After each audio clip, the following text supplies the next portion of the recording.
Jacksonville plays host to numerous sports events throughout the year, but this year is special, as the city has a chance of becoming the permanent home for the SEC Women's Basketball Tournament.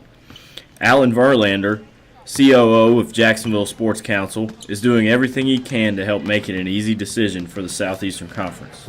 And then really what they want to do, very similar to what they've done with the men's tournament, is they want to make a permanent home for the ladies. And we have said, listen, we want to host your championships. The women's basketball tournament is very important to Jacksonville, Florida, and so we want to make sure that if you want to award that for 5 years, 10 years, whatever awarding you want to do, Jacksonville, Florida wants. Verlander says Jacksonville was awarded the tournament in 2014, but the SEC has yet to announce where it will land next year. As for making Jacksonville's case for the tournament, there's at least one advantage over other cities. This weather is perfect. Last year was in Little Rock. There was snow all over the ground. It was very disruptive to the teams. This year, it's going to be beautiful. But weather isn't everything. The council still has multiple responsibilities, and the SEC watches how those are handled. These are massive events that have a lot of moving parts. You got to get 14 teams in here. You got to get game officials in here. You got to get staffing in here.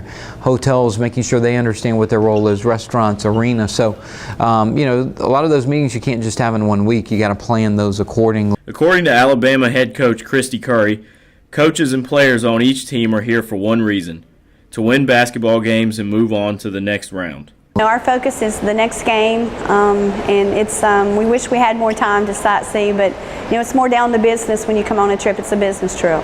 Curry sees the beauty Jacksonville has to offer the SEC fan base and has taken notice. I know our experience here in Jacksonville so far has been incredible. Wonderful weather. It's a beautiful area, and the folks at our hotel, from the minute we get off the bus here at the arena, have just been very hospitable. According to Verlander, the city isn't just vying to host the tournament to bring attention to the city. There are economic benefits on the line if the SEC chooses Jacksonville as the destination. The city, first off, it's a major economic impact for our city. You're talking about bringing in $7 to $10 million into our economy over the span of this week. And so from an economic standpoint, it's big. But then I think you've got every game on national television. Plus the finals are on the mothership ESPN, so the exposure for Jacksonville will be great. As for the players, there's a good chance they won't be able to make it out to the beach during the week between practices and games. But Alabama senior forward Nikki Hegstetter says her family will make it out to watch her play, and her family will indeed enjoy the sights and sounds of our city. I guess it could create a home court advantage if it's within a proximity of your college. But this is close enough for our family to come. My whole family's coming. A lot of my extended family lives here, so I just enjoy that they're able to come and they're able to watch. Verlander hopes that the event will run smoothly from the top down and that any problems that may arise will be taken care of swiftly to create the best experience for players, coaches, and fans. Well, I think our biggest stamp of approval is going to be how we run this tournament this week.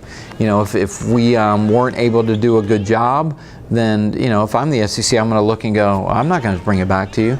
But I fully anticipate that we'll do a great job. If the event is well run, expect the SEC Women's Basketball Tournament to return every year, just before March Madness begins.